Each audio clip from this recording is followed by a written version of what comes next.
Olá a todos, hoje venho falar-vos sobre burnout parental, muito especificamente sobre o burnout das mães.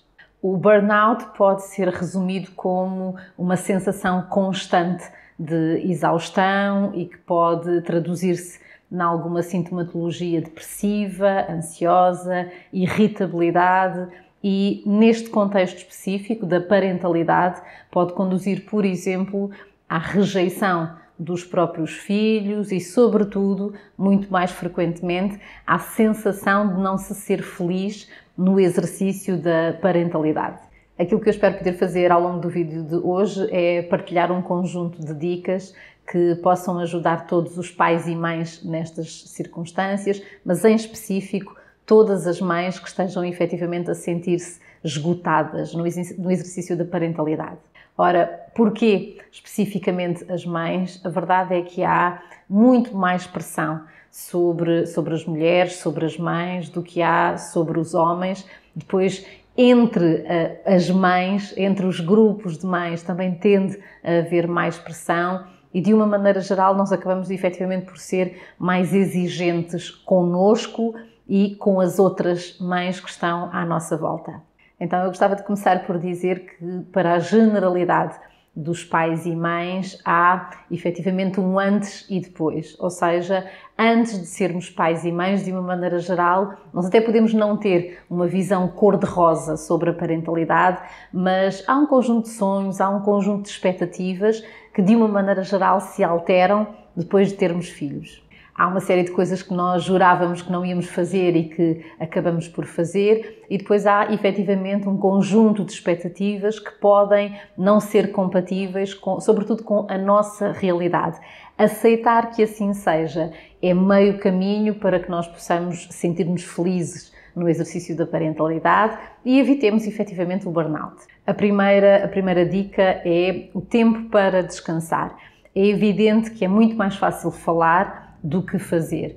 E algumas mães têm muito poucas alternativas, têm muito pouca ajuda com que possam contar. Quando me refiro aqui ao tempo para descansar, refiro-me também à necessidade de reconhecer, no fundo, os recursos que existem, de reconhecer também como é que as responsabilidades estão a ser distribuídas. Uma das coisas com que eu me deparo aqui no consultório, muito frequentemente, tem a ver efetivamente com uma distribuição desequilibrada, não apenas das tarefas domésticas ou dos cuidados que são prestados aos filhos, mas sobretudo da carga mental que está associada, no fundo, a tudo isto.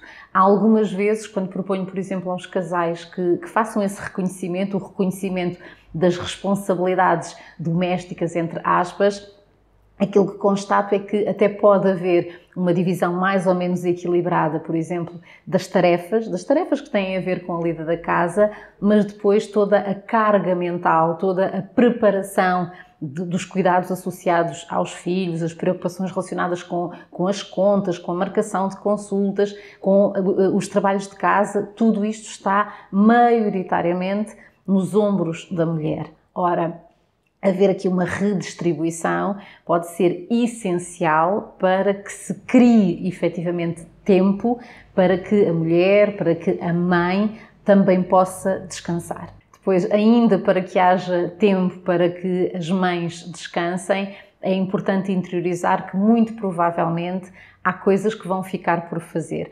Há bocadinho eu dizia que há normalmente um antes e depois.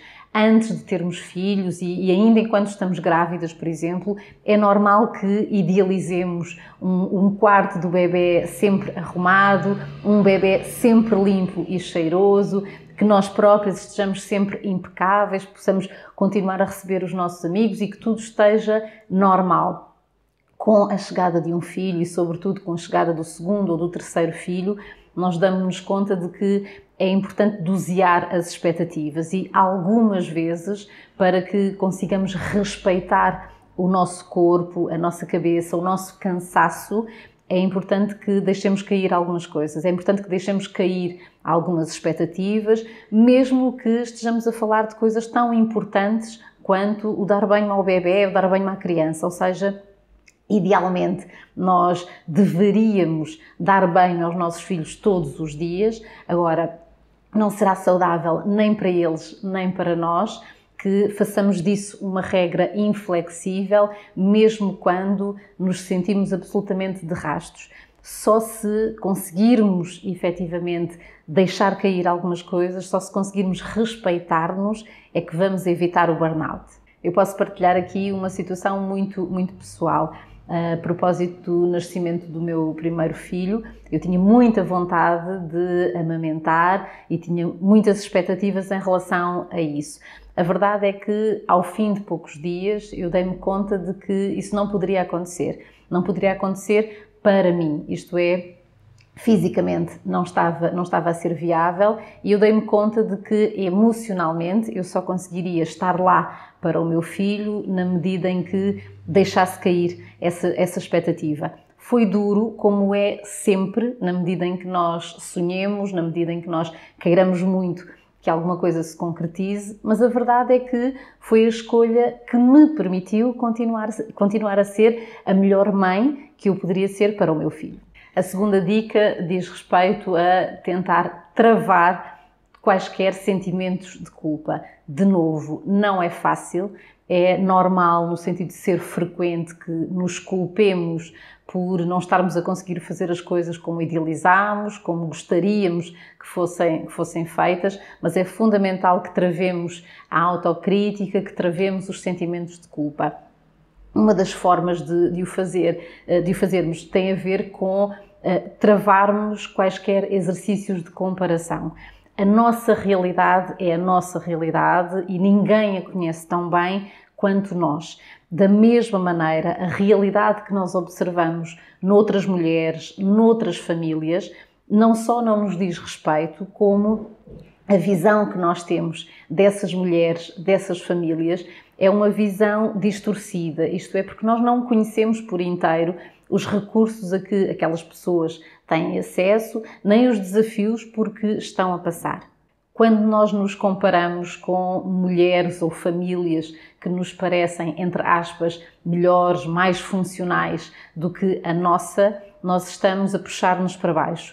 E isso não só não nos vai ajudar, como pelo contrário, pode agudizar aqui essa sensação de insuficiência, de mal-estar e levar-nos efetivamente para uma perturbação depressiva ou ansiosa que em nada nos ajudará no exercício da parentalidade.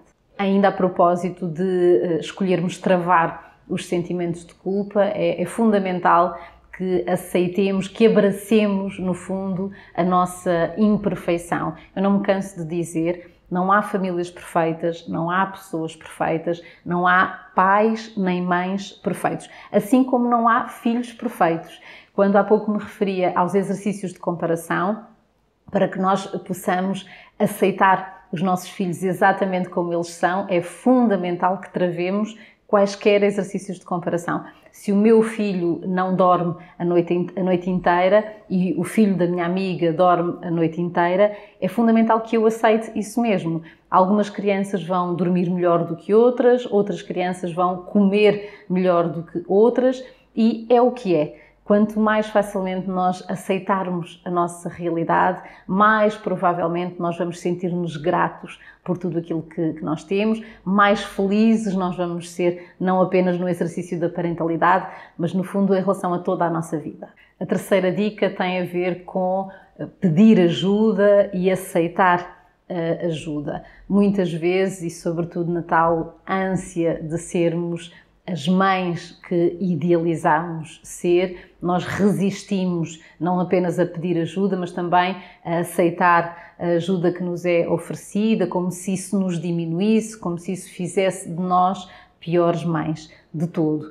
Quanto mais facilmente nós aceitarmos essa ajuda, mais provavelmente nós vamos ter a disponibilidade para estar com os nossos filhos por inteiro. Esta ajuda tanto pode estar relacionada com familiares ou amigos que possam ficar com os nossos filhos durante algumas horas, seja para que nós possamos dar resposta a determinados compromissos, seja pura e simplesmente para descansar ou para não fazer nada e, de novo, sem culpas, como pode ter a ver com aceitar que alguns familiares ou alguns amigos possam concretizar algumas tarefas, como cozinhar para nós, cozinhar para os nossos filhos, ir com os nossos filhos a uma consulta ou outro sítio qualquer, de novo, sem culpas. Isto é, muitas vezes aquilo que acontece é que nós não podemos efetivamente estar em 2 sítios ao mesmo tempo.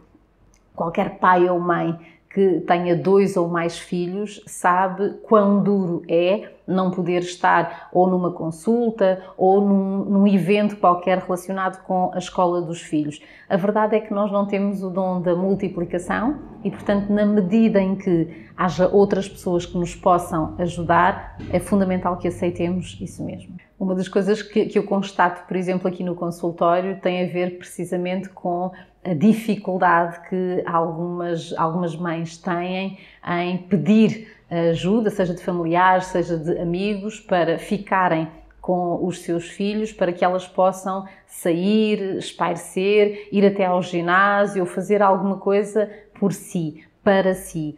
Sentem-se muito mais confortáveis em fazê-lo, por exemplo, se tiverem de cá vir a uma consulta, porque aí é uma obrigação, é uma questão de saúde.